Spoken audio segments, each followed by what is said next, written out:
नमो अरिहन्तार्णं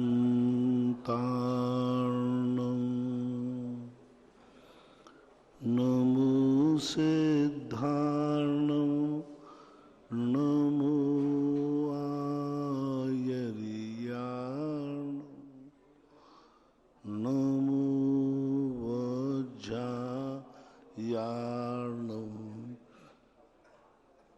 नमो लोये सवशाहूर्णम्।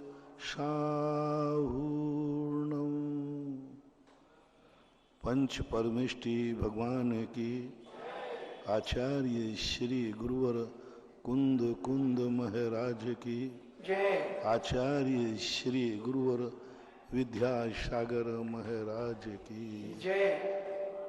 परम पूजनी निर्व्यापक श्रमण मुनि श्री सुधा सागर जी महाराज की। सभी श्रोतागण एवं जिज्ञासु पूज सभी को नमोस्तु करें। अरुण कुमार जैन आगरा से पूछते हैं, नमोस्तु महाराज जी, अयस कीर्ति नाम कर्म का उदय किस कारण से होता है? अयस कीर्ति, जो व्यक्ति गुणवानों में दोष निकालता है, झूठे आरोप लगाता है, दूसरों की बुराई करने में आनंद मनाता है, दूसरों के दोषों को उद्घाटित करता है, नियम लेकर नियम तोड़ता है, गुरुओं के सामने नियम ले लिया, धोखा दे दिया, तोड़ दिया, सबके सामने, चार लोगों के सामने नियम ले लिया, बाद में तोड़ दिया, ऐसे लोगों का अयस कीर्ति नाम कर्म का बंध होता है। जब जब व्यक्ति गुणवानों में दोषारोपण करता है, अच्छे में बुराइयां ढूंढता है और स्वयं अपने धर्म आदि कार्यों में छल कपट से धर्म कार्य करता है, वो नियम से अयस कीर्ति नाम कर्म का बंध करता है। और वो अयस कीर्ति ऐसी निधत निकाचित हो जाती है कि उसने गलती नहीं की, फिर भी उस पर गलती मढ़ी जाएगी। गलती नहीं की है, फिर भी उसका अपयश फैलेगा। ऐसा भी होता है। कर्म ये अयस कीर्ति बहुत बुरी चीज है। इसलिए गुणवान बनो या न बनो, लेकिन कभी गुणवानों पर दोषारोपण नहीं करना। स्वयं दोषों से रहित हो या न हो, कभी निर्दोष पर दोष मत लगाना। भारत का कानून में लिखा हुआ है, 100 गुनाहगार बच जाएं, लेकिन एक बेगुनाह को सजा न हो जाए। ये सूत्र जब मुझे एक हाई कोर्ट के मजिस्ट्रेट साहब ने बताया कि क्या बड़ी बात, 100 गुनाहगार बच जाएं तो कोई बात नहीं, लेकिन एक बेगुनाह को सजा, कितनी बड़ा कार्य है। इसी प्रकार से किसी निर्दोष पर दोष नहीं निकालना और कभी महापुरुषों को धोखा नहीं देना, माँ बाप को धोखा नहीं देना, माँ बाप से झूठ नहीं बोलना, गुरुओं को धोखा नहीं देना। ये सब चीजें बहुत सावधानी। अन्यथा जो माँ बाप को धोखा देवे, गुरुजनों को धोखा देवे, झूठे नियम लेवे, झूठ बोले, तो उन्हें अयस कीर्ति नाम कर्म का बंध होता है, ऐसा मानना चाहिए। नमस्ते महाराज जी, कानपुर से ब्रह्मचारिणी जी पूछती हैं, आचार्य अमृतचंद सूरी ने तत्वाव सार के सूत्र नंबर 61 में चंदन को पृथ्वी का प्रकार बताया है, जबकि पूजपाठ स्वामी ने सर्वार सिद्धि में चंदन को कपड़े की संज्ञा दी है। तो इन दोनों में सत्य क्या हो सकता है? चंदन शब्द जो है, पूज्यपाद स्वामी ने जो चंदनादि शब्द का प्रयोग किया है, वो कुप्प के लिए किया है। कुप्य यानी किराना, फुटकर। चंदन आदि का अर्थ होता था फुटकर, श्रृंगार आदि की सामग्रियां, सुगंधित आदि सामग्रियां। और जहां पृथ्वी शब्द का प्रयोग किया है चंदन का, तो पृथ्वी के 21 नामों में, 26 या 21 नामों में 36 नाम आए नाममाला के अंदर, उसमें कहीं भी चंदन शब्द का प्रयोग नहीं किया। आप पृथु शब्द से कठिन या मोटा लेते हैं, सार भाग लेते हैं, तो चंदन को पृथ्वी में कैसे गर्भित करेंगे? ये तो ना तो व्युत्पत्ति अर्थ बन रहा है, रूढ़ अर्थ भी नहीं बन रहा है, और कहीं शून्य में भी नहीं आया।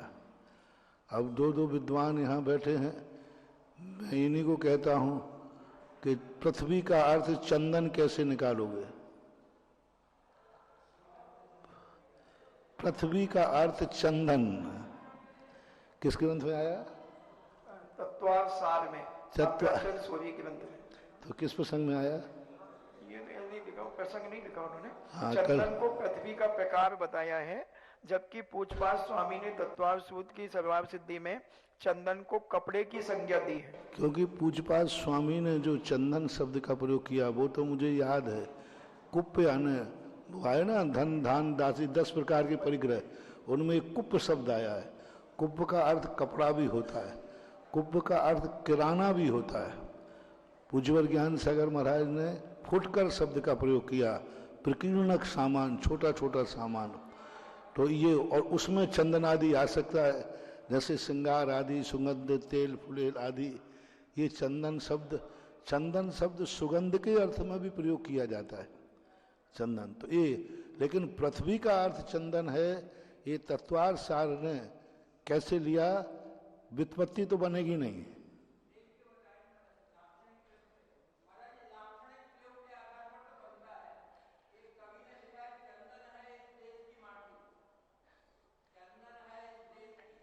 अरे ये तो गाना है, प्रदीप का गाना है। हाँ, उपमा तो बन जाएगी। उपमा तो चंद्रमुखी कन्या, चंदन जो है खेत की माटी में से निकलता है, क्योंकि जमीन सभी वनस्पति खेत में से निकलते हैं। तो कोई उपमा के, लेकिन ये तत्वार सार में, तत्वार सूत के 10 प्रकार के परिग्रहों में चंदन शब्द का प्रयोग किया है, विचारणीय। पृथु अर्थ में भी नहीं बनेगा पृथ्वी, पृथु से पृथ्वी बन ही नहीं सकता। पृथु शब्द हो, पृथ्वी आना मोटा, सार, काठिन, कठिन के अर्थ में, सार के अर्थ में।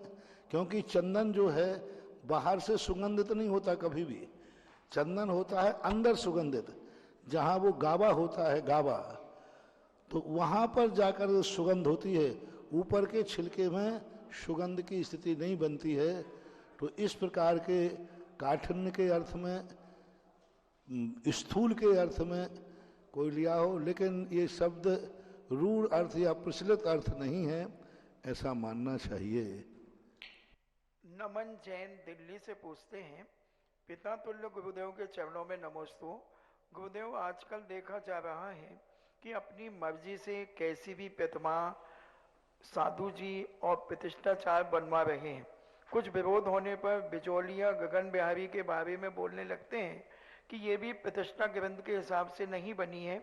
तो गुरुदेव, प्रतिष्ठा ग्रंथ में क्या इस प्रकार का उल्लेख नहीं है? देखो, मेरे तो भक्तांबर में सारे भगवान को मैं बिना आगम के कोई काम करता नहीं।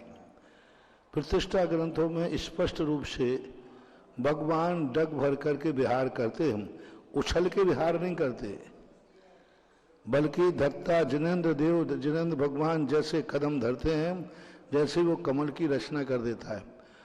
अब जो दूसरे नाना प्रकार के लोग कर रहे हैं, तो अब उसके लिए ये भी तो देखना चाहिए कहीं ऐसा ना हो कि यह मिथ्यात्व का पोषण आ जाए, और इससे माध्यम से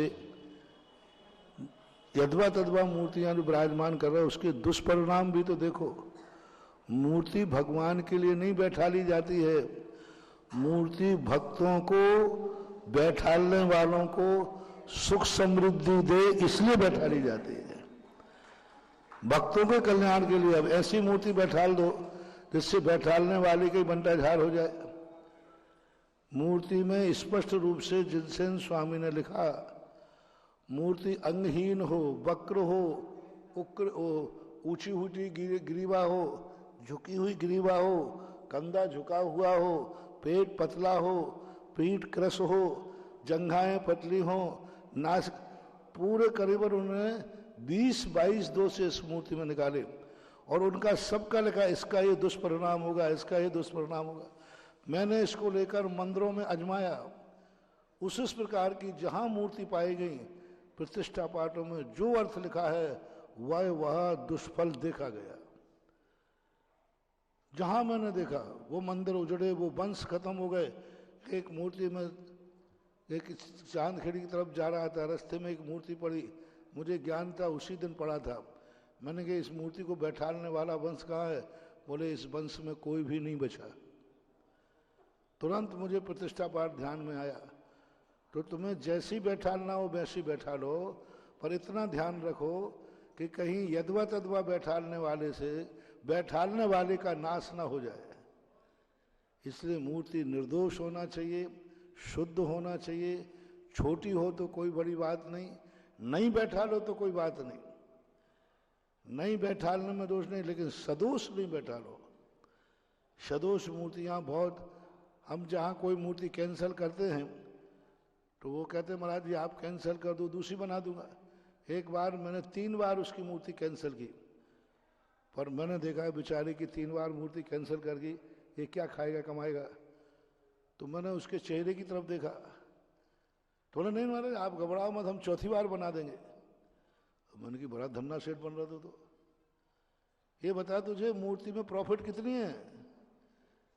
3 बार मैं मूर्ति कैंसिल कर चुका और चौथी बार भी कह रहा बना दूंगा, तो इतनी प्रॉफिट तेरे पास कहाँ से आई? तो इतना कमाता है? अरे महाराज इतना कहाँ कमाता कर सकता हूँ। तो मैंने कि चौथी बार कैसे? बोले महाराज जी आपको इससे मतलब कि आपकी चौथी बार बन जाएगी। हमने कि पहले ये बता 3 मूर्तियाँ कहाँ गई? महाराज वो सब चली गई, आपके जैसा हो जाए तो हमें तो बाबा जी बन जाए हम। तो मैंने कहाँ है? बोले वो ही मूर्तियाँ आपके दूसरे महाराज पंडित ले गए और वहां विराजमान और आप ही जाकर उनको नमोस्तु करोगे और किया है। मैं नमोस्तु करूंगा? बोले महाराज करके आए हो। उसने गांव गिना दिया, महाराज वो मूर्ति आपने कैंसिल की थी ना, फलाने गांव में आप बिहार करके गए थे और वहां आपने नमोस्तु किया, हमारे पास फोटो है और देखिए तो सही। बोले यही वही मूर्ति है। बोले आप नहीं बैठा रहे हो, कोई दूसरा बैठा लेगा। ये हो रहा है, मतलब कैंसर हुई मूर्ति दुनिया में कहीं ना कहीं बैठ रही है, उसके दुष्परिणाम हो रहे हैं, बहुत दुष्परिणाम। और फिर बदनाम करते हो इसने मूर्ति बैठा ली उसका ऐसा हो गया। इसलिए सदोष मूर्तियां मत बैठा लो, थोड़ी महंगी बैठे तो थोड़ा महंगा हो जाने दो। सस्ते के लोभ में सदोष मूर्तियां नहीं। नमिता जैन माँ गरोल से पूछती हैं, नमोस्तु महाराज जी, संक्रांति 8 दोष कैसे समझेंगे? दूसरा है, क्या सभी अर्थ पर्याय और व्यंजन पर्यायों का नाश को प्राप्त होती हैं या नहीं? संकादी दोष का अर्थ होता है किसी भी तत्व दृष्टि में हम भगवान को मानते हैं लेकिन भगवान की बात मानने में शंका करते हैं। भगवान में संदेह नहीं, भगवान ठीक है सही है, लेकिन भगवान ने जो कहा है अभी मैं उसको नहीं कहूंगा कि सही है। तो तत्व संबंधी शंका की बात है, सांसारिक शंकाओं की बात नहीं है। कि जब हमारा भगवान सच्चा है, गुरु सच्चा है, तो उसके द्वारा कथन किए हुए में संदेह करना, संदेह करना यानी ये गलत बोल रहे हैं, गलत हो जाना अलग चीज है और गलत है ये अलग चीज है। गलती तो हो सकती है, जिनवाणी में बहुत सारी गलतियां हो जाती हैं, लिखते समय, कहते समय, बोलते, लेकिन ये गलत ही है ऐसा मानना बहुत गलत। शंकादि दोष, निकांक्षित आदि दोष, संसार से भोगाभिलाषा करना, मुनियों की चर्या से ग्लानि आदि करना, निर्विचिकित्सा आदि, थोड़े से किसी ने तर्क दे दिए तो सच्चे धर्म को छोड़ देना, अमूढ़ दृष्टि आदि, साधर्मियों से द्वेष करना, ये हमसे आगे कैसे निकल रहा है, ये हमसे ज़्यादा प्रभावना कैसे कर रहा है, इसकी ज़्यादा जय जयकार हो रही है। लो साहब, वात्सल्यंग में दोष लग गया, वात्सल्यंग में दोष लग गया, क्योंकि हम मान रहे हैं कि बिल्कुल सही है, लेकिन ईर्षा भाव के कारण हमने उसमें दोष निकाल दिए। ये शंकादि दोष बन गए, सम्यक दर्शन में दूषण लग गया। किसी की बातों को जो किसी को मालूम नहीं है, धर्मात्मा की बातों को उघाड़ देना, दुनिया के सामने प्रचार प्रसार करना, उगुहनन के दोष आ जाते।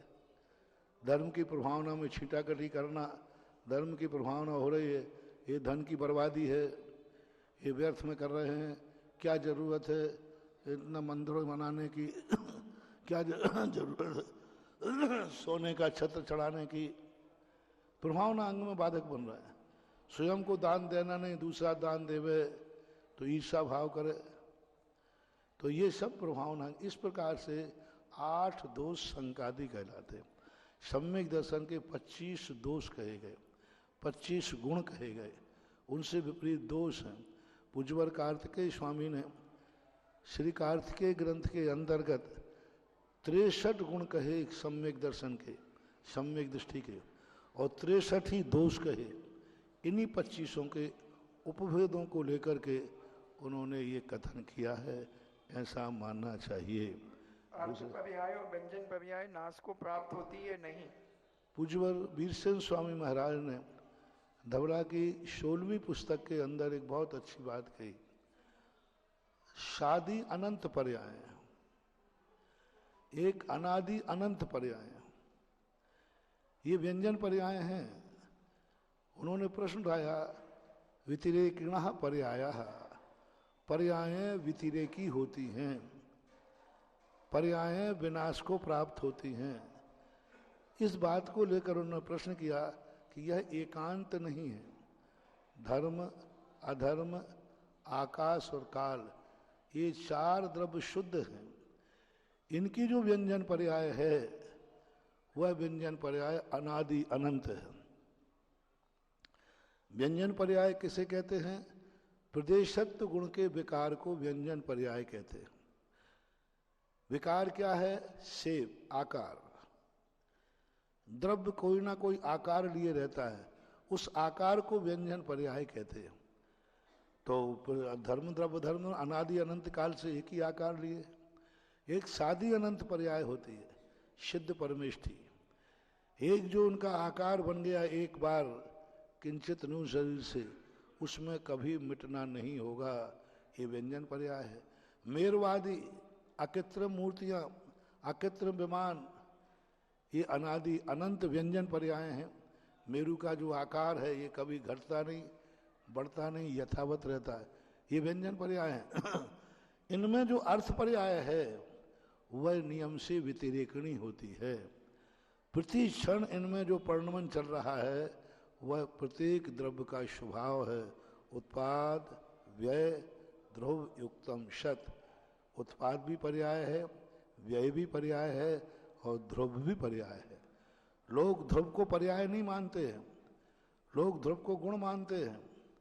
नहीं, ध्रुव भी पर्याय है। पंचास्तिकाय में पूज्यवर जयसेन स्वामी ने स्पष्ट कहा, ये तीनों की तीनों पर्याय हैं। तो इस प्रकार के व्यंजन पर्याय को 3 रूप में मानना चाहिए: अनादि अनंत, शादी अनंत और शादी शांत। नमिता जैन कोटा से पूछती हैं, नमोस्तु महाराज जी, शुद्ध द्रव्यावधिक नय से नय में द्रव्य को नित्य ही कहा है, किंतु महाराज जी ऐसा अपन कहते हैं तो एकांत पक्ष बनेगा, एकांत पक्ष का दोष बनेगा और व्यवस्था बिगड़ जाएगी। तो इसे शुद्ध द्रव्यावधिक नय को हम कैसे समझें? नय एक पक्षी होते ही है, एक देशग्राही नया, तो नय को कभी नय धर्म नहीं है। नय तो समझने के लिए उपाय है। नय का नाम ही एक देश, चाहे वो द्रव्यार्थिक नय हो चाहे पर्यायार्थिक नय हो, वस्तु के एक अंग को, एक देश को ग्रहण करता है वह नया। सकला देशी प्रमाण, जो संपूर्ण को ग्रहण करता है वो प्रमाण है। तो नय जो है वो तो यदि जो द्रव्यार्थिक शुद्ध द्रव्यार्थिक नय से द्रव्य को वैसा ही मान लेता है तो वो निश्चयाभासी है। निश्चयाभासी कौन है? यही तो है कि द्रव्यार्थिक नय से जैसी वस्तु कही वस्तु वैसी ही है, नहीं, ये वस्तु का एक पक्ष है। पर्यायार्थिक नय से वस्तु क्षणिक है वैसे ही वस्तु मान लेता है सुमिथ्या दृष्टि, जैसे बौद्ध कहता है वस्तु क्षणिक है, एक नय से वस्तु ही वैसी है, नहीं। जैन दर्शन कहता है पर्याय की अपेक्षा अनित्य है, द्रव्यार्थिक नय की अपेक्षा नित्य। एक नय का कोई भी आलम्बन लेवे वो एकांतवादी ही है। नय जो हैं ये कभी सम्यक, ये अनेकांत हो ही नहीं सकते, ये तो एक पक्ष को ग्रहण करते हैं। हाँ, अनेकांत को समझने के लिए हमें नयों का विभाजन करके वस्तु को समझने, नय जो हैं समझने के लिए उपाय हैं, वस्तु नहीं है। पूज्यवर उमा स्वामी महाराज ने वस्तु को न प्रमाण कहा न नय कहा, प्रमाण नय ही रधिगमः, प्रमाण और नयों के द्वारा जानो, ये जानने के उपाय हैं ना कि ये वस्तु हैं, ऐसा। अर्पिता जैन थांदुला से पूछती हैं, नमोस्तु महाराज जी, दूसरों के लिए हमेशा बर्बाद होना, रोगी होना, दुखी होना, निर्धन होना, ऐसी भावना करने वाले जीव को किस प्रकार के कर्मबंध होते हैं? दूसरों के बारे में सुनना, ये बर्बाद हो जाए, बीमार हो जाए, दुखी हो जाए, निर्धन हो जाए, ऐसी भावना हमेशा भाते रहना। वो तो बर्बाद होगा कि नहीं होगा, लेकिन भावना भाना ज्यादा जरूर बर्बाद हो जाएगा। क्योंकि सामने वाला, एक बुंदेलखंड में तुम्हारे यहाँ एक कहावत है, कौए के कहने पर यदि ढोर मर जाए तो अभी तक सारे ढोर मर गए होते, ऐसा नहीं। लेकिन जो ऐसी भावना भाता है उसका जरूर विनाश होता है। हमेशा दूसरे के विनाश की भाव कदापि नहीं भाना चाहिए, क्योंकि उसका विनाश तुम्हारे आश्रित नहीं है, उसका विनाश उसके स्वचतुष्टय के आश्रित है। तुम परिणाम करके अपना विनाश करने वाला कर्म क्यों बांधते हो, ऐसा मानना चाहिए। जिज्ञासा समाधान के लाइव सेशन में आप सभी का स्वागत है। आइएगा, आज प्रश्नों का प्रारंभ करेंगे एक छोटी सी बच्ची को बुलाकर, और बुलाना चाहेंगे अशोक नगर से आई पूजा, आए और अपना प्रश्न करें। माइक यहां दे दें, माइक दिलवा दें।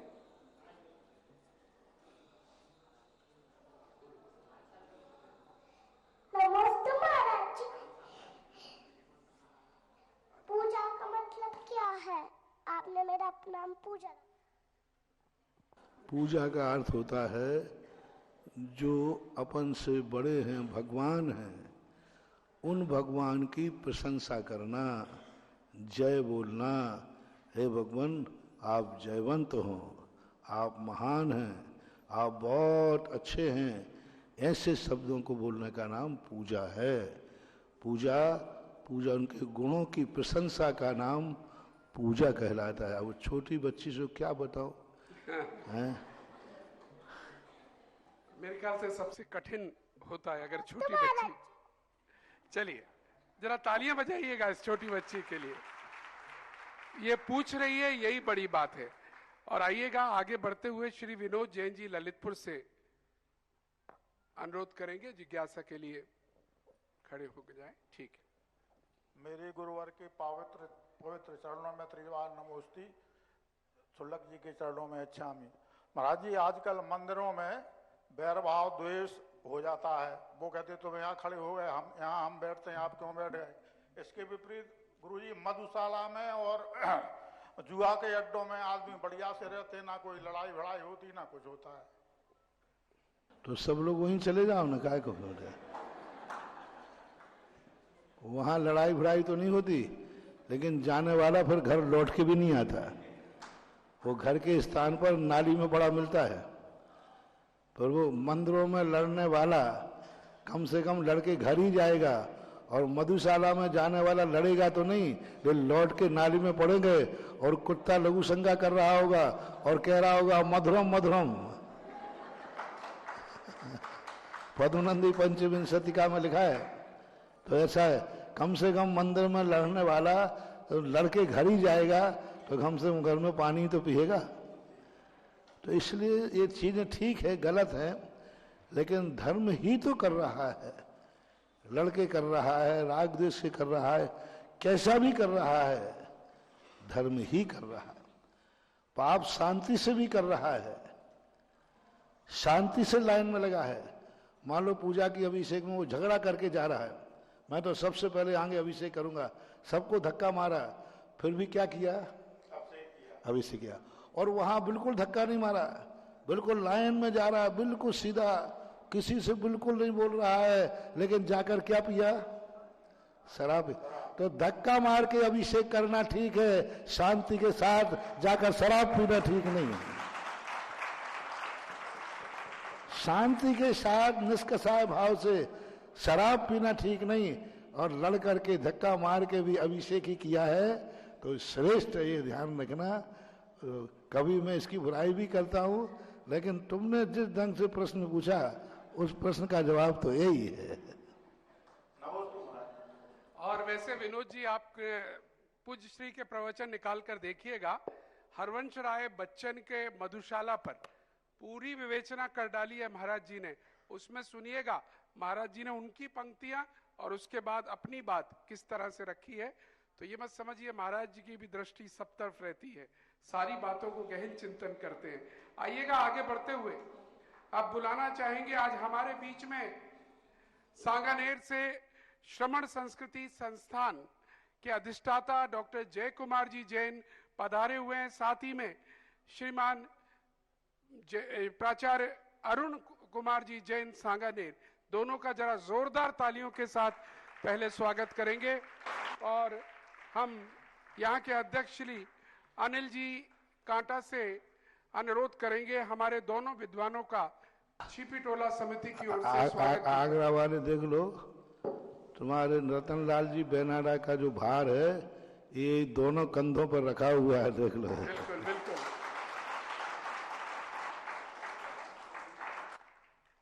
परम पूज्य विद्वत कल्पतरु मुनि पुंगव श्री सुधा सागर जी महाराज के चरणों में कोटिशाह नमोस्तु। क्षुल्लक रत्न श्री गंभीर सागर जी के चरणों में कोटिशाह इच्छामि। पूज्य श्री संस्कृत में एक महाकवि हुए कालिदास, उन्होंने लिखा है कि दक्षिण दिशा में सूर्य का भी प्रकाश मंद पड़ जाता है और वहां पर पांड्य राजाओं का प्रताप सूर्य भी सहन नहीं कर पाया।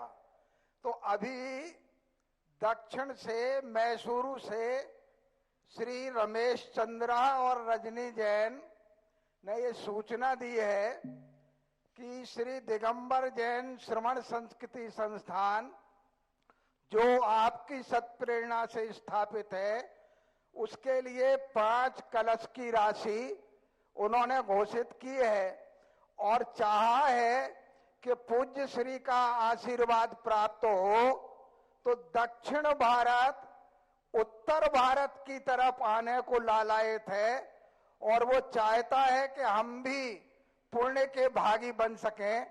तो आपके आशीर्वाद की कामना वहां के दक्षिण भारत के लोग, जहां आप गए भी नहीं है पूज्य श्री, वहां पर आपका प्रताप जो है ऐसा फैल रहा है कि सैकड़ों लोगों के फोन संस्थान में रोज दान देने के लिए आ रहे हैं।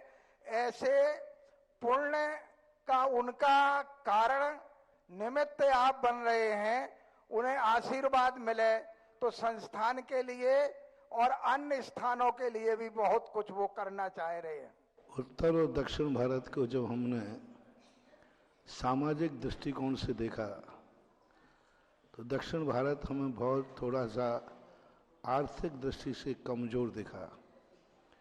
उत्तर भारत बहुत समृद्ध है, क्योंकि दक्षिण भारत के जब भी बाहुबली का कलश होता है, उत्तर भारत वाला प्रथम कलश करता है, दक्षिण भारत उसकी होड़ नहीं कर पाता। और जब भी दक्षिण से कोई बोली आती है तो मैं सबसे ज्यादा खुश होता हूं कि अब दक्षिण भी अमीर होने वाला है।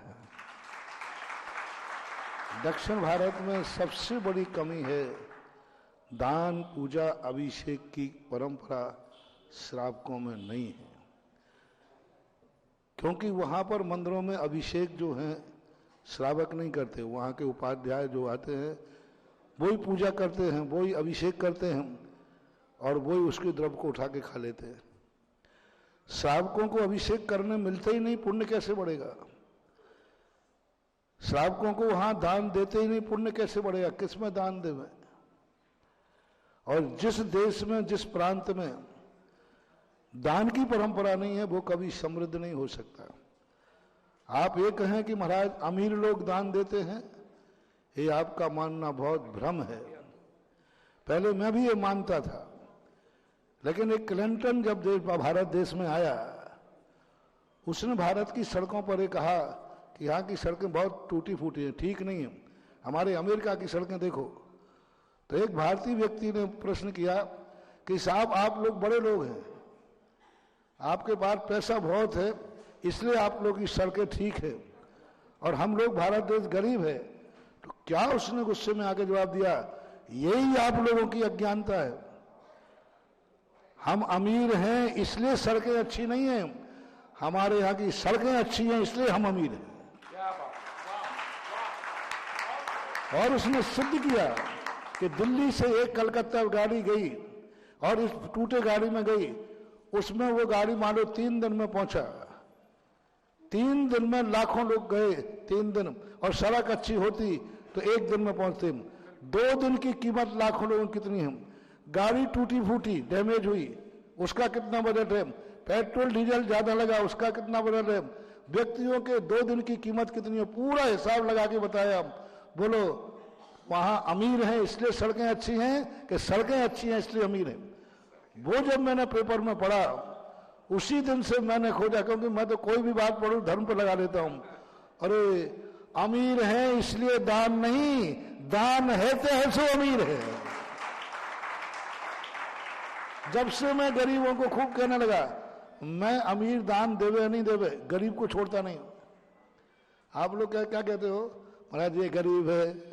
आप हमारे विनोद भैया जब कोई गरीब आ जाए ना, महाराज जी इसका शांति धारा करा दो आप। क्यों? अरे महाराज जी बहुत गरीब है, दया करो। इसको तो नहीं छोड़ूंगा। यदि एक अमीर आदमी आए, महाराज जी अमीर आदमी है, इसको शांति में करा दूंगा फोकट में, लेकिन गरीब को नहीं छोड़ूंगा। गरीब से तो कहूंगा मैं तो जब ही उठूंगा पहले बोली ले, कम की ले, क्योंकि मुझे दुख हो जाता है मेरे उठने के बाद वह गरीब नहीं रहना चाहिए, अमीर बनना चाहिए। और दान देगा तभी अमीर बनेगा। अब देखो दक्षिण भारत में धीरे धीरे समृद्धि आ रही है, वहां मंदिरों में अभिषेक होने लगे। जब से श्रीमंत संस्थान आपके बच्चे राजस्थानों में करने पहुंचे हैं, मंदिरों में अभिषेक श्रावक करने लगे, मंदिरों में समृद्धि आ रही है, वहां के लोग दान देने लगे। और यहां तक अभी तक उत्तर भारत का दान दक्षिण में जाता था, अब दक्षिण से उत्तर भारत की तरफ आने लगा। वास्तुशास्त्र कहता है धन जब दक्षिण से उत्तर की तरफ आवे, समझ लेना देश में समृद्धि होने वाली है, क्योंकि उतार दक्षिण से उत्तर की तरफ होना चाहिए। तो लक्ष्मी का ढाल, इसलिए ये जो तुम्हारे पास 5 लाख रुपया बोले महानुभाव ने, ये उन्होंने ये बता दिया कि अब लक्ष्मी का ढाल दक्षिण से उत्तर हो गया, यानी दक्षिण अब समृद्ध होने वाला है। और दक्षिण भारत से मैं कहना चाहता हूं कि मंदिरों में स्वयं अभिषेक करो, स्वयं पूजन करो। पंडितों को, उपाध्यायों को पैसा देना हो तो पैसा दे दो, लेकिन भगवान के अभिषेक का अधिकार श्रावकों के हाथ में होना चाहिए। अपने शक्ति प्रमाण दान दो। मैं ये नहीं कह रहा हूं कि तुम करोड़ों दान दो। हमारा एक जैन दर्शन ऐसा है जहां गज मोती भी कम है, डॉक्टर साहब, जहां गज मोती भी कम है और जहां मक्के के दाने भी बहुत है। मक्के का दाना चढ़ाओ तो भी बहुत है और गजमोती चढ़ाओ तो भी कम है। जहां ये बात परंपरा आ जाती है, बहुत अच्छा, उनको बहुत बहुत आशीर्वाद। मैं तो चाहता हूं ये संस्थान में सबसे ज्यादा बच्चे दक्षिण भारत के पढ़े हैं, और दक्षिण भारत के बच्चों को हम वीआईपी व्यवस्था देते, थोड़ा कमजोर भी होता तो कहते चला लो क्योंकि वहां इनकी बहुत जरूरत है। उन महानुभाव को बहुत आशीर्वाद जिन्होंने इतने अच्छे कार्य की तरफ अपने देश की दिशा मुख किया, और उत्तर भारत में स्थापित श्रमण संस्कृति संस्थान जैसे दक्षिण भारत में स्थित बाहुबली उत्तर भारत की जनता को दक्षिण में खींचते हैं, इसी प्रकार श्रमण संस्कृति संस्थान दक्षिण के लोगों को उत्तर भारत के बाहुबली की तरफ आकर्षित कर रहा है। बहुत बहुत चलिएगा। प्राचार्य अरुण जी भी अगर कोई जिज्ञासा रखना चाहे, लेकिन जिससे पहले दूसरे प्रश्नकर्ता को बुलाऊं। सांगानेर की बात आई है और अभी बता रहे थे अधिष्ठाता जी कि अब दक्षिण से भी डिमांड आने लगी है। मित्रों, आप लोगों ने कितनों ने देखा सुना मुझे नहीं मालूम, लेकिन हमने बहुत कुछ देखा। आपको कोई प्रदर्शनी देखने जाते हैं तो 1 दिन की होती है, 2 दिन की होती है, साहित्य प्रदर्शनी, पुस्तक प्रदर्शनी, कला प्रदर्शनी, लेकिन हमने आगरा के वर्षा योग में 1.25 महीने की विद्या सुधा श्रमण संस्कृति प्रदर्शनी देखी थी, क्योंकि उसमें जहां पर 10 लक्षण पर्व में शिवरार्थियों ने 10 दिन का जो प्रदर्शन दिखाया था, अभिभूत हो गए थे। पूज्य गुरुदेव का किस प्रकार से सोच है, हम सोच ही रहे थे। उसके बाद महिला जागृतियों ने अपना कार्यक्रम दिखाया, किस प्रकार से महिलाओं में जागृति लानी है धर्म के प्रति। और अभी सोचा ही था, सांस भी नहीं ली थी, तीसरी प्रदर्शनी चालू हो गई, और वह प्रदर्शनी थी सांगानेर के जितने भी छात्र छात्रा, उन्होंने आकर वहां पर 10 दिन की गोष्ठी करी। इस तरह से अनेक प्रदर्शनियां, और आखिरी में जब सांगानेर के विद्यार्थी जो वर्तमान में पढ़ रहे हैं और छात्राएं जो पढ़ रही हैं, जब वो आई और 11 दिन तक जब हमने सुना, और प्राकृत में जिसको हम सुनने से डरते हैं, वह हमने समय सार की गाथाएं उन बच्चों के मुख से सुनी, तब लगा धन्य है पूज्य गुरुदेव कि जो कार्य हो रहा है गजब का कार्य हो रहा है। बस एक बार तालियां बजा दीजिएगा, क्योंकि बहुत संतुष्टि इस बार मिली है। दानदाताओं से भी कहना चाहूंगा, ऐसे वर्षा योग होने चाहिए, कराने चाहिए।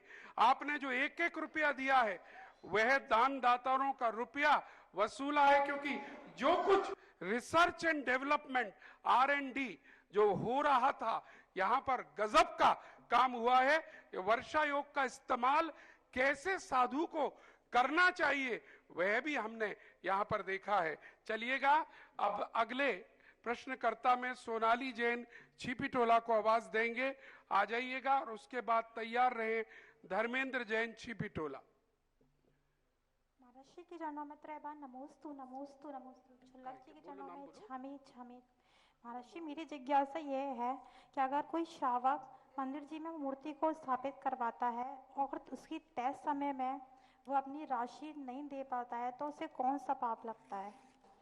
मूर्ति की प्रतिमा की राशि बोलते हो, निश्चित समय पे नहीं दे पाते हैं तो क्या? पहली बात है कि आपको अपने परिवार पर, अपनी किस्मत पर कितना विश्वास है। यदि आपको अपनी किस्मत पर विश्वास है और तुमने बोल दिया, और तुम्हें पूरा विश्वास था कि हमारी किस्मत साथ देगी और हम इसको चुका देंगे, और ईमानदारी से भाव था, कुछित का जाते तुम्हारी किस्मत ने साथ नहीं दिया और किसी कारण से तुम चुकाने में असमर्थ हुए, तो तुम्हें किंचित मात्र भी दोष नहीं लगेगा, बल्कि पुण्य और लगेगा, क्योंकि तुमने साहस किया। मैं सदा कहता हूं, 2 विद्यार्थी हैं, एक विद्यार्थी स्कूल इसलिए नहीं गया कि उसे मालूम था कि वो पास नहीं होगा। दूसरा विद्यार्थी कहा कि मैं भी पास नहीं होऊंगा, स्कूल तो जाऊंगा। तो वो पढ़ने गया और उसको 10 नंबर मिले, 20 नंबर मिले और फेल हो गया। दूसरा कहता है यार इसलिए तो मैं स्कूल गया नहीं। अब इन दोनों में बताओ कि एक न फेल के डर के कारण स्कूल ही नहीं गया और एक स्कूल गया तो 20 नंबर मिले लेकिन फेल हुआ, दोनों में से श्रेष्ठ कौन है? कम से कम 20 नंबर तो प्रयास तो किया। इसी प्रकार तुमने प्रयास तो किया, लेकिन ये प्रयास ईमानदारी से होना चाहिए, बेईमानी से नहीं। कुचित कर जाते तो वो मरण को प्राप्त हो गया, नहीं दे पाया। तो तुम्हें अपने परिवार पर कितना विश्वास है? तुम्हें इतना विश्वास के साथ बोलना चाहिए कोई बात नहीं, मुझे मालूम है मेरे मरने के बाद मेरा बेटा, मेरा परिवार इस विश्वास को पूरा करेगा। आज प्रातःकाल का प्रवचन था ना कि बोलते समय ये कोई डर नहीं कि मेरा पूरा परिवार इसको पूरा करेगा, क्योंकि पूरा परिवार मेरे साथ है। तब ओवर बोली लेना चाहिए। तुम्हें मालूम है कि मेरे बोलने पर पूरा परिवार मेरा सहयोग करेगा, तो बोली ले लेना चाहिए। तुम्हें कोई दोष नहीं, लेकिन पहले से ही तुम्हें मालूम है कि मैं बोली ले लूंगा, कोई भी चुकाने वाला नहीं है, ना बेटा चुकाएगा और ना परिवार चुकाएगा, फिर बोली नहीं लेना चाहिए। आकस्मिक घटना के लिए दोषी नहीं है, लेकिन पहले से ही मालूम है तो ऐसी गलती नहीं करना चाहिए। लेकिन आकस्मिक घटना होती है, उस पर पुनः विचार होता है, उस दोष का प्रायश्चित होता है, पश्चाताप होता है, उसमें महान दोष नहीं आता है। चलिएगा, अगला नाम अनंत जैन, ओल्ड ईदगाह आ जाए। अनंत जैन, और उसके बाद तैयार रहें श्रीमती उषा जैन, छिपिटोला। नमोस्तु महर्षि। महर्षि, मेरी शंका है कि महर्षि कभी किसी से गलती से कोई नियम टूट जाए या जीव हिंसा हो जाए तो महर्षि उसका पश्चाताप कैसे करें? गलती क्यों हुई? गलती को मस्ती कर रहे थे इसलिए आंख बंद करके चला रहे थे, तो गलती बताओ, गलती क्यों हुई? गलती का कारण पूछ रहे महाराज। गलती क्यों हुई? इंटेंशनल थी या अचानक हो? उद्यम कर रहे थे कि मस्ती कर रहे थे, गाड़ी को यूं चला रहे थे, वो देखा जाएगा। प्रमत्त योगात प्राण विप्रोपम हिंसा। यदि हम सावधानी पूर्वक कर रहे हैं फिर भी ऐसा जीव मर जाता है तो उसका दोष नहीं होता, लेकिन हम मस्ती से चला रहे हैं फिर जीव मर जाए तो महान दोष होता है, ये ध्यान रखना। चलिए, बहुत बहुत धन्यवाद। और आइए अब श्रीमती उषा जी छिपिटोला अपनी जिज्ञासा के साथ।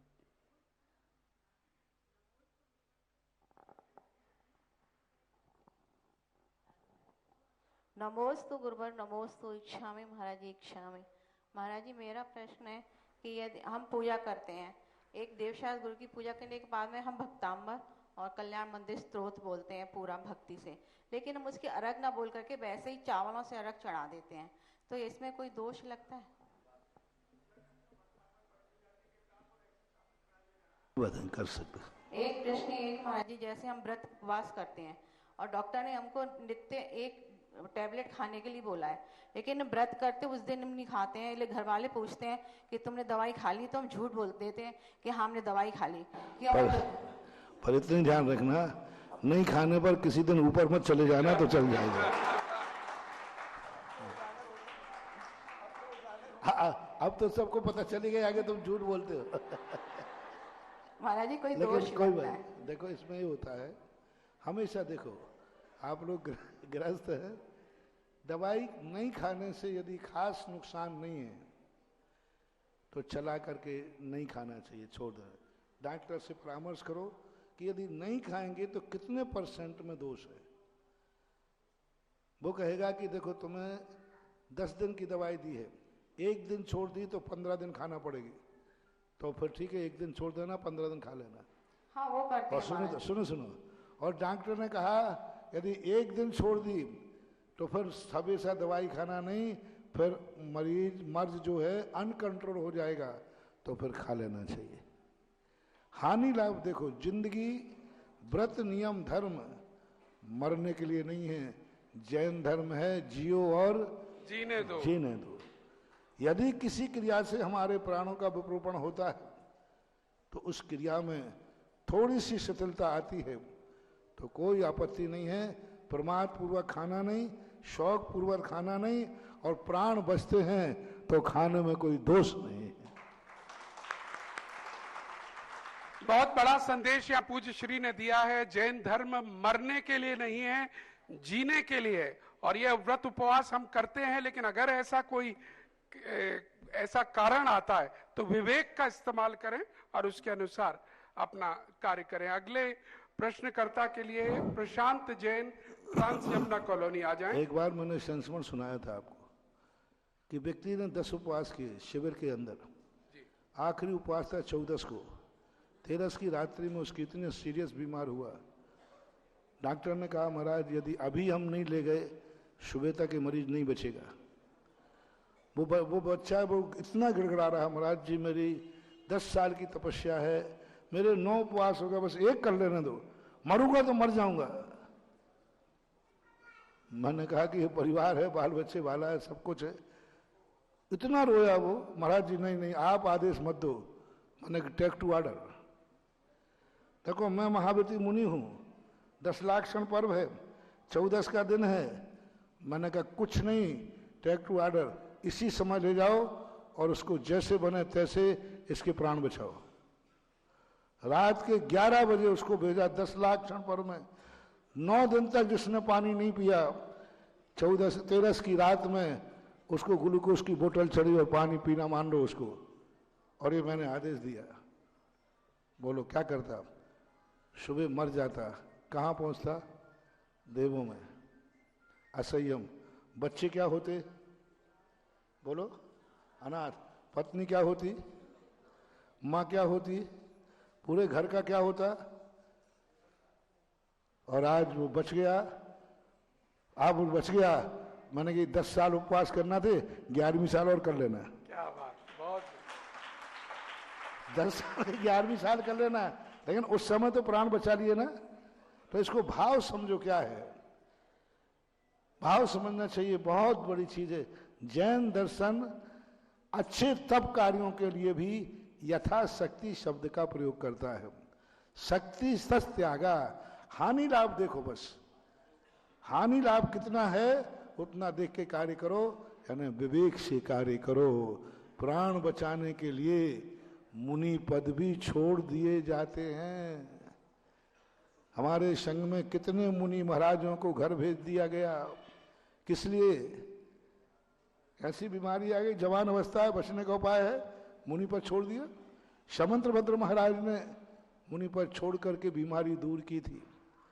लेकिन इसका अर्थ ये नहीं है कि तुम लोग व्रती मत करो, शीतलाचार नहीं, ऐसा ध्यान रखना। एक बार फिर से तालियां बजाइएगा, क्योंकि पूज्यवर की खास बात है। इस जिज्ञासा समाधान में हमने देखा है इतनी प्रोग्रेसिव सोच के साथ उत्तर मिलते हैं। हम लोग सोचते भी नहीं है जिस तरफ उस तरफ पूज्य श्री सोचते हैं। इवन गृहस्थ को क्या तकलीफ हो रही होंगी वहां तक जाते हैं, और जब उत्तर आता है, समीक्षा आती है, उस उत्तर में गृहस्थ की तकलीफों के अनुसार से वो उत्तर मिलता है, और यही आवश्यक है। चलिएगा, अब हम चलना चाहेंगे आगे। हमारे मध्य बाल ब्रह्मचारी सुनील भैया विद्यासागर तपोवन से आए हुए हैं, और विद्यासागर तपोवन तारंगा में धार्मिक शिविर लगने जा रहा है, जो 24 दिसंबर से 1 जनवरी 24 तक लगेगा। यह धार्मिक शिविर मुझे ध्यान पड़ता है बहुत कई वर्षों से लग रहा है। आदरणीय बेनाड़ा जी ने भी बहुत समय इसमें दिया, और आज भी उसी तरह से यह कार्य हो रहा है। उसकी पत्रिका का विमोचन करने के लिए लेके आए हैं। हम उस पत्रिका का विमोचन करने के लिए हम अनुरोध करेंगे विद्यासागर तपोवन तारंगा की मैनेजिंग ट्रस्टी श्रीमती मौलिना बेन बखारिया अहमदाबाद जोरदार तालियों के साथ पधारें, और साथ ही में एक शुभ सूचना के साथ कि विद्यासागर तपोवन तारंगा जो बहुत अच्छा कार्य कर रही है, और उसके कार्य को देखकर आज ही आदरणीय आपके हमारे श्रीमान प्रदीप जैन पीएनसी ने उस संस्था का ट्रस्टी पद भी स्वीकारा है। इसलिए जोरदार तालियां, और प्रदीप जी को भी आमंत्रित करेंगे, कृपया आइएगा और पत्रिका विमोचन यहां पर कराइएगा। साथ में विद्या दो नाम, साथ में श्रीमान जय कुमार जी जैन और अरुण जी चले गए। चलिए आइए। और विद्यासागर तपोवन भारत के लिए ऐसी गॉड गिफ्ट है। सुने, कई चीजें तुम्हारे सामने हैं, तुम्हें पता नहीं। विद्यासागर तपोवन पूज्यवर गुरुदेव के आशीर्वाद से विद्यासागर तपोवन नाम दिया। भारत के सभी लोग सुने, ऐसी गॉड गिफ्ट है, ऐसी गॉड गिफ्ट है जहां अपना वृद्ध अवस्था सारे संसारों से मुक्त होकर शांति पूर्वक रह के बिता सकते हो। वहां जाइए, वृत्ति बन करके जाइए, आवृत्ति को नहीं। ब्रीवृत्तिवत ब्रह्मचर्य व्रत जिन दोनों दंपतियों के हो जाएं, उस अवस्था में आप तारंगा में जाकर के धर्म ध्यान कीजिए। बहुत सुंदर रहने की व्यवस्था, खाने की व्यवस्था, स्वाध्याय की व्यवस्था, बहुत अच्छी व्यवस्था वहां की गई है। और मैं भी वहां जाकर के जब गया था तो थोड़ी जर्जर स्थिति थी। मैंने वहां ऐसी व्यवस्था बना के आए, 50 पेयर भी जाके वहां रह जाएं। तो आशाराजी पांड्या ने एक ऐसा आश्रम बनाया वहां पर कि जितने बड़े बड़े लोग, बहुत बड़े बड़े लोग, विमोचन करने वाले प्रदीप जी। हाँ भाई साहब, पहले सुनिएगा, बहुत इंपॉर्टेंट बात। आशारानी पांड्या ने तुम जैसे बड़े लोगों को वृद्ध अवस्था में, अशोक पाटनी जैसे लोगों को उन जैसे फ्लैट बनाए कि बड़े आदमी भी जीवन के अंत समय में यहाँ साधना करें आकर के। उस समय बेनाडा जी वगैरह थे, सब उन्होंने बहुत अच्छा सोच। आशारानी पांड्या है ना, उन्होंने कहा नहीं, अच्छे फ्लैट बनाओ जिससे बड़े लोग भी अंत समय अपना शांति से व्यतीत कर सकें। तो तारंगा में बहुत अच्छी व्यवस्था, जो अच्छे धर्म ध्यान करना चाहें। और दूसरा स्थान है जो पूरा समय घर नहीं छोड़ सकते, आना जाना बना सकते हैं, तो फिर नारेली में बान प्रसाद आश्रम है, जो बड़े बड़े सर्वों से रिटायर्ड हो जाते हैं, कुछ दिन शांति से रहना चाहते हैं, तो 15 दिन घर रहो, 10 दिन घर रहो, 20 दिन जाकर के वहां धर्म साधना करो। ऐसे ये 2 स्थान भारत के लिए बहुत बड़े गॉड गिफ्ट हैं, जहां हर व्यक्ति शांति के साथ अपना अंतिम समय व्यतीत कर सकता है। और इस क्षेत्र पर जो शिविर है, हर साल कम से कम साल में 3 शिविर लगते हैं। स्वाध्याय की व्यवस्था है, सुनील ब्रह्मचारी भी उसको सबको संभालता है। ऐसे क्षेत्रों पर मेरा तो मानना है, हर क्षेत्रों पर ऐसी व्यवस्था हो जाए तो और अच्छा है। बहुत सुंदर। और प्रदीप भाई साहब, अब आप ट्रस्टी भी बन गए हैं, तो तारंगिया जी अपन सब साथ चलेंगे और व्यवस्था भी देखकर आएंगे वहां पर। हाँ, और आशा रानी ने जिनारा भी बनाया एक पाषाण का, बहुत बड़ा हुआ, गेट भी बनाया। बहुत सुंदर। और मुझे आदेश दिया है श्रीमती मौलिना जैन बखारिया, जो मैनेजिंग ट्रस्टी है, अहमदाबाद से आई हैं, आपका सम्मान यहाँ करेंगी। और हाँ, आपका सम्मान, आप नए ट्रस्टी बने हैं उनके यहाँ पर, तो निश्चित। तो और प्रदीप जी को माइक भी दे दिया जाए, इसके बाद वो जिज्ञासा भी यहीं पर पूछ लेंगे। चलिए, और यहाँ एक बार जोरदार तालियां।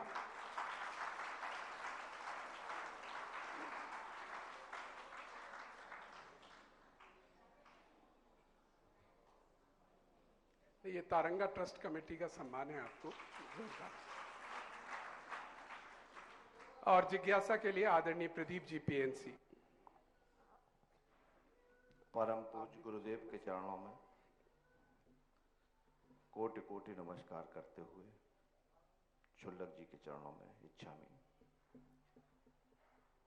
गुरुदेव, तमिल में एक ग्रंथ है कुरल काव्य, जिसका विश्व की 80 भाषाओं में ट्रांसलेट किया जा चुका है और बहुत सारे धर्म में उसको मान्य किया है। जैन धर्म में भी उसका वर्णन आता है। ये हमारे जैन धर्म में इसका क्या वर्णन है और क्या महत्व है? कुरल काव्य में जो भाषाएं हैं महावीर स्वामी के सिद्धांतों का ही प्रतिपादन है। कुछ इतिहासकारों ने कुरल काव्य को आचार्य कुंदकुंद स्वामी का भी सिद्ध किया है। कुंदकुंद स्वामी की प्रारंभिक कृति मानी जाती है, जो उन्होंने सर्वोदयी विचारधारा के रूप में लिखा था। सर्वोदय विचारधारा का अर्थ है कि संप्रदाय से मुक्त होकर के उन जीवन मूल्यों का सिद्धांत जिनका सभी धर्मों का मूल सूत्र हो। जैसे जियो और जीने दो का सूत्र था, ये कोई जैन सूत्र नहीं है, ये मौलिक सूत्र है, भाई तुम भी जियो और सबको जीने दो। तो ऐसे उन मौलिक सिद्धांतों का वर्णन पूज्यवर कुंदकुंद स्वामी ने किया, ऐसा उनके कहते हैं। कुरल काव्य के लिए अन्य दर्शनकार को लोग भी उसको अपने एक नीति ग्रंथ मानकर, उपयोगी ग्रंथ मानकर सभी लोग उसका अध्ययन करते हैं, लेकिन वस्तुतः वो कुंदकुंद स्वामी की कृति है। लेकिन अब वो कुंदकुंद स्वामी की कृतियों के जो मूल कृतियां थीं, उन कृतियों के में वर्णन नहीं आता उसका। तो उसका कारण ये रहा होगा कि प्रारंभ में जब कृति लिखी होगी तब वो कृति कहीं उनके साहित्य से अलग हो गई, और बाद में जो उन्होंने साहित्य की रचना की वो एक धर्म शास्त्रों की सूची में आ गई। लेकिन कुरल काव्य एक अच्छा काव्य है जो जीवन की उन मूल्यों पर आधारित है जो विकास की तरफ ले जाते हैं। ये जैन धर्म का ही मूल रूप से ग्रंथ माना तो यही है कि विद्यानंद जी महाराज जी जो हुए ना, अभी जिनकी समाधि हो गई, उन्होंने भी इस बात पर काफी काम किया और जोर दिया कि यह कुंदकुंद स्वामी का ही ग्रंथ है। मैं श्रीमती बखारिया जी से अनुरोध करूंगा, 2 शब्द कहेंगी, लेकिन उससे पहले कुछ घोषणाएं जरूर करना चाहेंगे। आज बड़ी प्रसन्नता है, यहाँ पर आहार दान के उपलक्ष्य में श्रीमान नरेश कुमार, योगेश कुमार, सुशील कुमार, मनोज कुमार, अनिल कुमार, ऋषभ जैन, वंश जैन, बल्लो बाबू आहारचर्या में 101 कलश की राशि देकर इस परिवार ने ट्रस्टी बनना लोकोदय का स्वीकार किया है। तालियां जोरदार। और तालियां एक बात पर और मैं कह रहा हूं, अभी तक कंपटीशन कमला नगर से चल रहा था। कमला नगर में लगभग 11 ट्रस्टी हैं लोकोदय के। मुझे लग रहा है छिपी टोला 1-2 दिन में क्रॉस करने वाला है, अब देखना है क्या है। और इसी तरह कुछ और घोषणाएं जल्दी से मैं कर देता हूं। प्रतिमा के लिए मालती जैन, आशीष जैन, उषा जैन, आरुषि जैन, आकांक्षी जैन, 40 राधा विहार, कमला नगर, आगरा। आदरणीय प्रदीप भाई साहब की बहन जी का घर है, उनके भी भाव हुए थे कि एक प्रतिमा हमें भी 5.5 की करनी चाहिए। जरा जोरदार तालियां। और एक और प्रतिमा का भाव श्रीमती संगीता जी जैन बांकलीवाल, धर्मपत्नी संजीव जी बांकलीवाल, सार्थक जी अनुभूति संस्कृति व बांकलीवाल परिवार मोती कटरा आगरा के हुए हैं कि वह भी एक प्रतिमा जी और यहाँ पर लगाएंगे। और अभी अभी मुझे एक और सूचना छिपी टोले से मिली है, भूदान के भाव हो रहे हैं और 1,11,000 रुपए मात्र की राशि श्रीमान राहुल जैन, मोनिका, वैभव, श्रीवर्धन आगरा छिपी टोला की ओर से है। जिनके भी नाम हमने बोले हैं, अगर वो यहाँ हो तो श्रीफल अर्पण करने आ जाएं। आदरणीय बखारिया जी।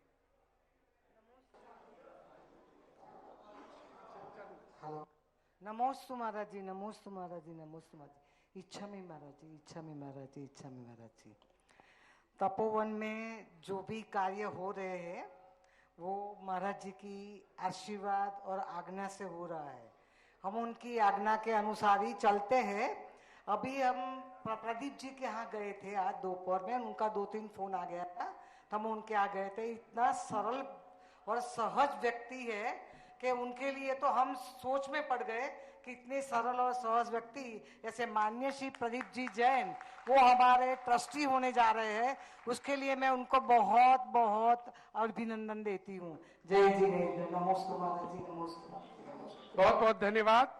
और हमारी शान है आदरणीय प्रदीप जी, और निश्चित तौर पर आपने बिल्कुल सही बात पकड़ी। सिंप्लिसिटी ही उनका ऑर्नामेंट है, गहना है, और यह बहुत अच्छा लगता है उनके यहाँ जाकर। और एक और मैं विमोचन के लिए अनुरोध कर रहे थे, बहुत दिन से मैनपुरी से आए हुए भजन गायक यहाँ पर आए और अपनी पत्रिका का विमोचन कराएं। हमारे प्रवीण जी पार्षद साथ में चले जाएं और ये पत्रिका का विमोचन कराएं। और इसी के साथ हम अनुरोध करेंगे एक और नाम जो यहाँ पर महिलाओं की तरफ से श्रीमती नेहा जैन, अशोकनगर, आइएगा और अपनी जिज्ञासा लीजिएगा।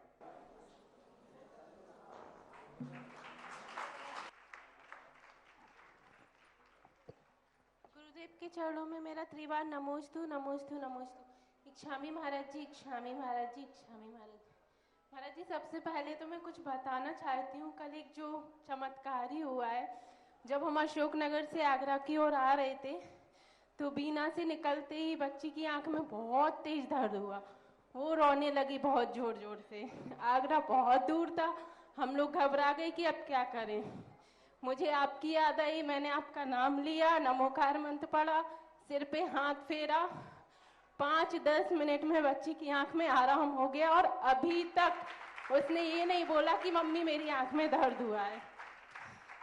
महाराज जी, मेरी जिज्ञासा है, पूजन में ठौने का क्या महत्व है? स्थापना ठौने में ही करना आवश्यक है क्या? ठौने में ही करने से उच्चासन होता है। संकल्प शास्त्र को हमेशा ऊपर रखना चाहिए, इसलिए ठौने की विशेषता होती है। ठौने में करना ही श्रेष्ठ है, क्योंकि यदि ठौना नहीं होता है तो अलग से एक रकाबी रख दो, थोड़ा सा एक ऊंचा करके, नहीं रखते तो अलग से रखना ही श्रेष्ठ माना जाता है। यदि और कुछ भी नहीं हो तो थाली के अंदर ही एक अलग से ऐसा चंद्राकार स्थान बना करके उसको अलग उच्च स्थान बना लेना चाहिए। चलिएगा, समय कहता है कि इस कार्यक्रम को यहीं पर आज भी समापन की ओर ले जाना होगा। समय चलिए, विकल्प जैन, सिरसागंज, शीघ्रता से पूछ लीजिए। नमोस्तु महाराज जी। महाराज जी, जैसे घर के गार्डन होते हैं उनमें क्या चैत्यालय बना सकते हैं? महाराज जी, जैसे गार्डन में घर होते हैं तो गार्डन में चैत्यालय बना सकते हैं? हाँ, गार्डन से दूर रहे, ऐसी जगह बनाओ जिससे तुम्हारे घर की तरफ पीठ न पड़े, घर की तरफ भगवान का बायां हाथ न पड़े, चैत्यालय की छाया तुम्हारे घर पर न पड़े। इतना बड़ा गार्डन हो तो ये 3-4 दोष को देखना। कहीं ऐसी दिशा पे चैत्यालय बना लिया कि उसकी पीठ पड़े नहीं, बायां साइड पड़े नहीं, उसकी छाया पड़े नहीं। इन दोषों को निकाल के यदि आप घर से अलग अपने गार्डन में बनाते हैं तो कोई आपत्ति नहीं बनाया जा सकता। चलिएगा, गृह चैत्यालय का पूज्य श्री कई बार बता चुके हैं, निषेध नहीं है, लेकिन उसकी व्यवस्था है। अक्सर लोग वो व्यवस्था को नहीं समझते और उसके बाद पूज्य श्री ने कई बार देखा कि उसके लाभ की जगह नुकसान अधिक हुए हैं। समय अधिक हो चुका है, इसलिए यहीं पर कार्यक्रम को हमें विराम देना होगा और आरती के लिए अब अनुरोध करेंगे। आज का जो ट्रस्टी बना परिवार है, नरेश कुमार जी, योगेश कुमार, सुशील कुमार, मनोज कुमार जैन, अनिल कुमार, ऋषभ जैन, वंश जैन, बल्लो बाबू, कृपया पूरा परिवार आगे आ जाए और यहाँ पर आकर आरती की क्रिया संपन्न होगी। हम में से जिसके भी अगर भाव हो 11,111 रुपए मात्र में भी, वह भी आगे आकर आरती ले सकते हैं। अगर किसी के व्यक्ति के परिवार के भाव हो रहे हो तो 11,111 रुपए मात्र में दूसरी आरती लेने का उन्हें सौभाग्य मिल सकता है। और एक और, इस समय तो गया, कट हो गया, हाँ, कल कर दूं, कल कर दूं। चलिएगा, एक ट्रस्टी का नाम और आया है, लेकिन कल करेंगे उस ट्रस्टी का नाम। और अब आरती के लिए परिवार आ जाए।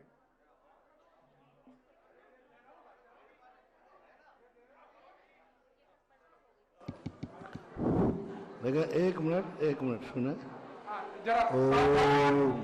ओम शांति, ओम शांति। बैठ जाए, वापस बैठ जाए। शांति। बैठ जाए। बिना आवाज के बैठे, बिना आवाज के। देखो अभी भी आवाज कर रहे हैं, बिना आवाज के नहीं बैठ सकते। 2 मिनट का काम है, 2 मिनट, ओनली 2 मिनट लूंगा। देखो अभी भी बात कर रहे हैं यहाँ पे। मैंने 2 बार ओम शांति बोल चुका हूं।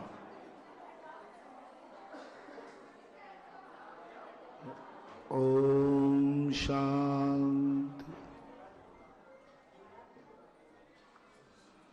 देखो छिपी टोला है, छिपी टोला का मतलब है छिपों का टोला, और अब बन गया है जैनियों का टोला। क्या बात। तो पुराने छिपी टोले का संस्कार कुछ कुछ यहाँ आ जाता है। यहाँ कुछ जैनियों में पियक्कड़ हैं। हम लाइव की बात बोल रहे हैं, बंद कर देना भाई।